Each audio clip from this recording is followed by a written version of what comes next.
giving everyone a free trip to anywhere they want to go in Europe. So the question is, where do you want to go? Now, there are plenty of websites out there that will help you plan, book, experience, and reflect on your travels. But if you go to any of these hundreds of travel websites, you'll notice the very first thing they make you do is enter your destination. But that doesn't really solve our problem because we don't know our destination. What we really need is inspiration. So what Jubilee is doing is competing with a number of new startups who are focusing on this emerging stage of the travel process, which is travel inspiration. But what really makes us different from our competitors and what makes our product so unique is that we realize that destinations are not static collections of museums and monuments. They're living, breathing, constantly evolving places. So maybe when I pose that question of where do you want to go, some of you might have thought of Venice or Paris or Rome, and it makes sense. Those are some of the top tourist destinations in Europe. However, right now, Oktoberfest is starting in Munich. It's the last week to see polar bears in Norway. And for those of you who are single, there's a matchmaking festival happening in Ireland right now that's worth checking out. So with Jubilee, really we believe the question of where is best answered by when. And you'll see it where we say, you say when, we say where. Currently, our inspirations are focused on nearly 2,000 festivals and events happening in Europe that are in our database. These were created by our in-house team of writers and collected from over 100 Jubilee Pro members.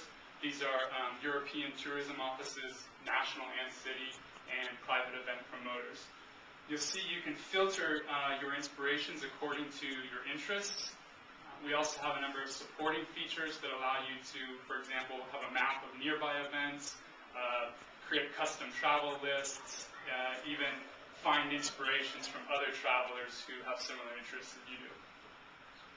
In the future, we plan to introduce additional time-sensitive travel inspiration filters, things like weather, crowd size, and the fluctuation of price within hotels and flights.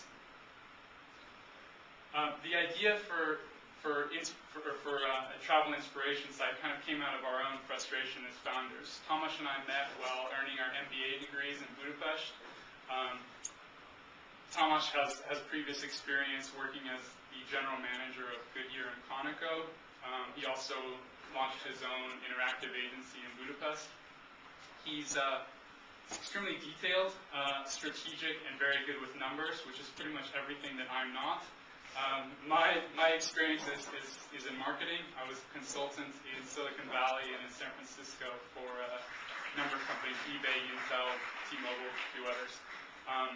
I tend to be more interested in simplifying things. I'm very quick to action, and you've noticed I talk too much. But this connection, or this contrast of cultures and styles has actually come together to benefit the company.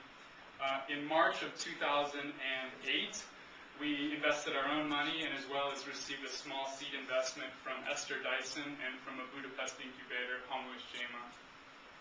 That money got us to where we are today. And we launched the site in February of 2009, and we've been trying to build on the momentum ever since. We were called one of the top websites, top 100 of 2009 by PC Magazine. And most recently, the Times called us one of the top 10 new travel websites. So we're also very honored to be here with all of you CCAMP finalists and mentors. It's the next step in hopefully a growing momentum, and we look forward to what opportunities this will lead to. We have quite a large list of questions in our mind. 3 areas we're specifically looking to get feedback on are monetization. We have quite a list of ideas for how we can monetize the site, but you as mentors have done this before, and so we rely on your real-world experience. Growth strategy. Are we building an interface or a product? When's the right time to expand geographically? And lastly, team building. Neither Tomasz nor I are technical people. Clearly, we need to bring on a CTO. But is that money better spent on a sales team at this stage? A few other questions like that. So we look forward to meeting with you individually and